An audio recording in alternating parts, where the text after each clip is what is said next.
Entonces, buenas tardes nuevamente a todos ustedes. Este es el último ejemplo que hacemos o que desarrollamos en línea del tema de movimiento rectilíneo uniformemente acelerado. En esta ocasión, y como habrán observado, los problemas van incrementando su nivel de dificultad conforme avanzamos. Y el ejemplo de hoy involucra tanto movimiento horizontal, que puede ser acelerado o no, y movimiento vertical, que necesariamente debido a la gravedad es acelerado. Sin embargo, pudiera no ser el único elemento que genere aceleración. Mantenemos nuestra convención de ejes vertical, eje Y, horizontal, eje X, y vamos al ejemplo para el día de hoy. El ejemplo dice lo siguiente. Un cuerpo se proyecta hacia abajo, formando un ángulo de 30 grados con la horizontal, desde el punto más alto de un edificio de 170 metros. Su rapidez inicial es 40 metros sobre segundo. Y vienen tres incisos. En el primer inciso nos preguntan cuánto tiempo transcurrirá antes de que llegue al suelo, de que el cuerpo llegue al suelo. Para el inciso B nos preguntan a qué distancia del pie del edificio golpeará. Y para el inciso C nos indican o nos consultan cuál será el ángulo con la horizontal con el cual chocará.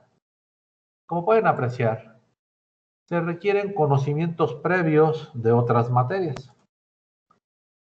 No vamos a decir aquí que ya debió haberlo visto y etcétera. Simplemente cuando tenemos un problema, los conocimientos requeridos previos, ahí están. Por eso se llaman previos. Atendiendo a nuestro método para solución de problemas y de manera argumentada, pues procedemos a leer con muchísimo cuidado nuevamente, con objeto de reinterpretar o interpretar de manera apropiada los datos, la problemática, la situación física, todo eso que se requiere para trabajar el problema. Entonces, una forma de comprobar si se entendió el problema es haciendo un diagrama vectorial llamado de cuerpo libre en el caso de fuerzas, pero un diagrama vectorial puede incluir cualquier tipo y cantidad de vectores. Entonces, hacemos el dibujito de un edificio rectangularmente identificado, justo en pantalla en este momento, con unas acotaciones indicadas a la izquierda para 170 metros de altura. Tenemos una partícula en la parte superior del edificio que señalo con el puntero. Por ahí lo marco. Y se lanza hacia abajo. Aunque se lanza hacia abajo, observe que la punta de flecha no va directamente hacia abajo. Realmente se dice que se lanza hacia abajo formando un ángulo de 30 grados con la horizontal. Entonces ponemos nuestra referencia horizontal, se llame como se llame, y marcamos un ángulo de 30 grados respecto de la horizontal y lanzamos el objeto. Es evidente que si usted eligió el otro lado del edificio para hacer su dibujo, pues también se puede hacer el mismo diagrama vectorial. En la parte inferior tenemos una línea horizontal que indica el piso de nuestra situación y luego por allí un sistema de referencia en la parte donde estoy indicando que el objeto golpea el piso.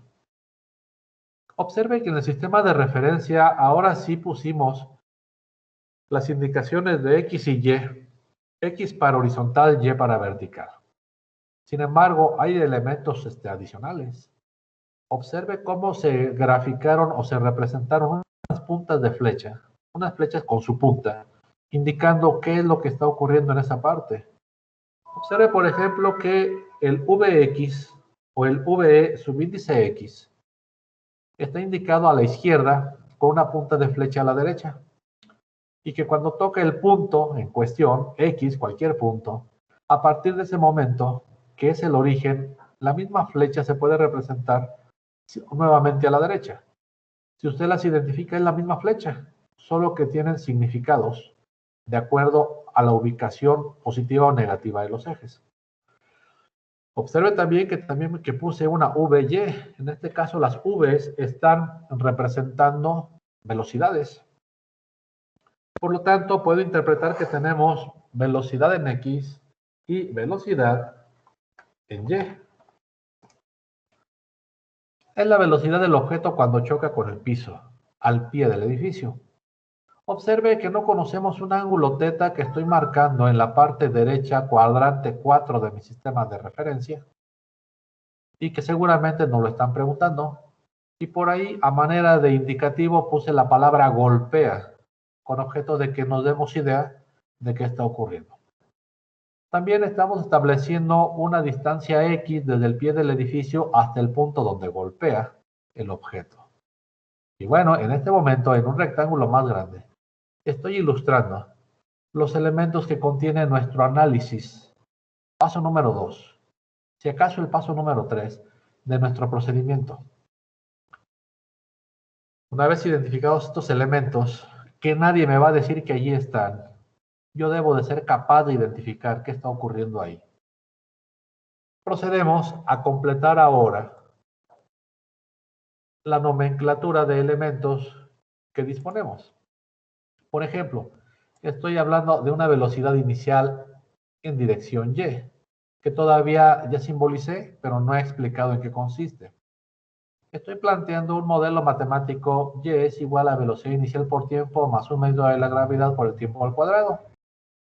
Bien, estos elementos son necesarios y quizás no sean los únicos. Entonces vámonos por partes. Si voy a la parte superior de mi dibujo, entonces yo puedo identificar de manera inmediata que la velocidad con la cual inicia el descenso el dibujo no es cero, no parte del reposo. El problema me dice que parte con una velocidad inicial. Vamos al dato, que es de 40 metros sobre segundo. Pero esta velocidad, como lo podemos ver, es en 30 grados. En 30 grados, la velocidad es 40 metros sobre segundo. Lo cual me dice que no tengo directamente la velocidad en Y y que evidentemente tampoco tengo la velocidad en X.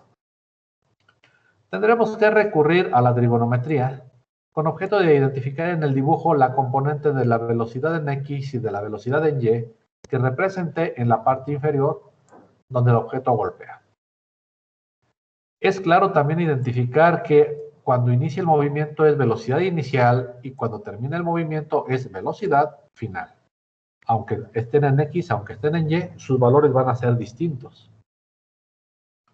No pasa mucho, regresamos con esta consideración a nuestro análisis y rapidísimo podemos identificar la función trigonométrica seno para la dirección Y, donde para calcular la velocidad inicial en Y, sin problema yo puedo decir que es la velocidad inicial por el seno del ángulo en cuestión. En esta situación,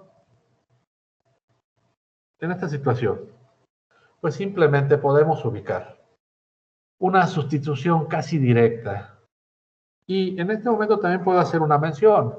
Si usted está viendo el método de solución que yo manejo con el libro, se habrá dado cuenta que en esta ocasión no planteé velocidad inicial seno de 30. Lo metí de manera directa, ya que los libros a nivel de prepa ya no van al paso de para que veas de dónde salió. Simplemente se aplica y se obtiene el resultado.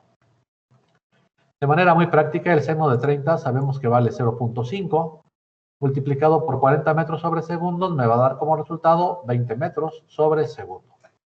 A veces se requiere calculadora y a veces no. Estos datos usted los puede verificar con su calculadora en su momento cuando revise el problema por segunda o tercera ocasión. Voy ahora a mi modelo matemático porque sin duda debo de tener en mente qué me están preguntando. Y vengo a mi inciso A. ¿Cuánto tiempo transcurrirá antes de que el cuerpo llegue al suelo? Evidentemente me están preguntando el tiempo que tarda en avanzar 170 metros en vertical. porque la llegada al suelo es de la parte alta del edificio hasta el piso, independientemente de que se haya movido de manera horizontal. Preguntan llegada al suelo, no movimiento combinado. Con esto en mente, sin duda, tendré que buscar una ecuación de desplazamiento, de velocidad, de aceleración que involucre la gravedad, porque es una caída, que involucre la distancia en y y que necesariamente los datos que tenemos sean de alguna utilidad. Por ahí viene el de las naranjas, chivas y no sé qué más mugres. Ah, son los del colchón viejo. Ok. Disculpen ustedes, aunque esto es del dominio público y cuando lo revisen en internet les va a dar mucha risa el asunto de los colchones, es parte de nuestra contingencia. Verificando mi modelo matemático, ahora sí decidí poner la fórmula con objeto de que se identifique qué andamos haciendo. Ya no debería hacerlo, pero lo voy a hacer de vez en cuando. Entonces identifico que la altura en cualquier punto que denomino y, o puedo denominar h, es igual a la velocidad inicial por tiempo, más un medio de la gravedad por el tiempo al cuadrado. Esta es la fórmula. Explicativamente, el más es parte de la fórmula, y ya veremos si la gravedad actúa de manera positiva o de manera negativa. En este sentido, la velocidad inicial va de arriba hacia abajo. Lo estoy marcando con el mouse. Y la gravedad va de arriba hacia abajo. Por lo tanto, es muy probable que tanto la velocidad en y inicial como la gravedad tengan el mismo signo. Esto lo puedo ver directamente de la apreciación vectorial de la velocidad y la aceleración. Realmente lo que nos están preguntando es el tiempo. Entonces procedo a lo siguiente, a despejar el tiempo. Si despejamos el tiempo, nos damos cuenta que no es posible despejarlo sin tener de un lado de la igualdad del tiempo. Y del otro lado también. Entonces, caray, ¿cómo le hago para despejar? Verificando nuestros datos, observamos que la velocidad inicial en y la acabo de calcular. Observamos que el tiempo es una incógnita. Observamos que la gravedad y el 1 medio son datos. El tiempo es la misma incógnita, solo que elevada al cuadrado, y conocemos la altura del edificio. Hasta aquí, la poca practicidad de despejar el tiempo me lleva a una situación.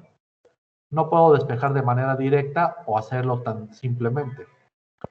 Si ustedes aprecian, lo que generamos cuando yo igualé a 0 es una ecuación cuadrática. Una ecuación cuadrática o una ecuación de segundo grado. Y afortunadamente en álgebra ya vimos un método para la solución cuadrática para encontrar sus raíces, que es el que yo elegí, el de la fórmula general. Estoy avanzando para dejar de manera directa los elementos que estoy trabajando. Creo que puedo avanzar un poco más. Ok. Y entonces ya tengo en pantalla todos los elementos en la columna 1 vertical de arriba hacia abajo que voy a utilizar. Mi ecuación cuadrática en un rectángulo y una sustitución de datos. Hago mi sustitución de datos y antes de hacer operaciones, reitero, antes de hacer operaciones, verifico la consistencia de unidades. Entonces, en mi consistencia de unidades, al ver las unidades de la gravedad, metros sobre segundo cuadrado, vamos bien. Unidades de velocidad, metros sobre segundo, segundos y metros, vamos bien. Y distancia, altura en metros, vamos bien. Las unidades de longitud son metros y las unidades de tiempo son segundos. Mis unidades son consistentes. Por lo tanto, yo puedo trabajar ya sin limitantes como una solución algebraica de este procedimiento. Hacemos una simplificación rápida con objeto de tener menos complicados nuestros cálculos. Y facilísimo, 9.81 por 1 medio sería 4.9. De hecho es 4.905, pero igual el redondeo es a una décima. El 20 metros sobre segundo, como puedes apreciar, simplemente ya no uso unidades, puesto que son congruentes, y pongo 4.9 t cuadrada más 20t. Y también, ahorita no meto las unidades, simplemente dejo mi ecuación cuadrática como tal. La incógnita, tiempo al cuadrado. O simplemente tiempo. ¿Qué significa tiempo al cuadrado? Que voy a tener dos soluciones. Y aquí es donde entran los criterios de álgebra. No porque son soluciones. Eso existe en la realidad. Por ejemplo, ya dijimos que los tiempos son positivos. Si alguna solución me sale un tiempo negativo, evidentemente, ese tiempo, aunque es una solución del sistema de ecuaciones o de la ecuación, no es un tiempo real. Por decir así, no es un tiempo verdadero. Plasmo el modelo de la solución de la ecuación cuadrática, por si usted no se acuerda cuál es, y resulta que es menos b más menos el discriminante, que es la raíz cuadrada. La raíz cuadrada de b cuadrada menos 4ac adentro de ella, y todo dividido entre 2 veces a. Recordando también del álgebra, a, b y c, uy, ya empezó el vecino a pegar. A, b y c son los coeficientes de las variables de la ecuación cuadrática. Aplicando la sustitución, entonces ya había dicho que vamos a obtener dos tiempos, tiempo 1, tiempo 2, o tiempo 1,2, y su respectiva igualdad.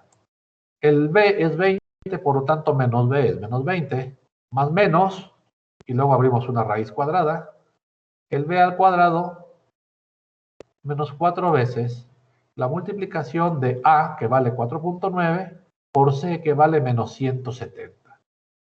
Observe que c vale menos 170. Póngase muy listo. No es clase de álgebra. Debe interpretar por qué entró directo el menos 170. En la parte inferior, denominador, el 2 veces a, 2 veces 4.905. Observe que ahora sí le puse el 905. Aplicando una simplificación dentro de las operaciones del radical, pues nos queda 400 menos 3.332, perdón, más 3.332, y todo, incluyendo la raíz cuadrada, se divide entre 9.81. Observe cómo el 9.81 lo separé para el primer sumando y también para el segundo sumando. Por aquí los tenemos. Aquí es un poquito simplemente de darle simplificación a la solución. Yo sé que 20 entre 9.81 multiplicado por 2 me va a dar aproximadamente un 10. Y luego más o menos lo que salga de la raíz cuadrada, que serían 61.09 dividido entre 9.81. Insisto, no es clase de álgebra, pero la forma como te planteé las ecuaciones y los resultados y el procedimiento te sirve sin mayor problema como un repaso de la misma. Una vez que tengo los tiempos, voy ahora a la parte superior para identificar la columna número 2. Entonces, ya tenemos los tiempos en la parte inferior. Creo que me brinque esa parte. Sí, no se veía. En la parte inferior ya tengo los tiempos. Columna 1. Y me da el primer tiempo menos 2.03 más 6.22 es igual a 4.19 segundos.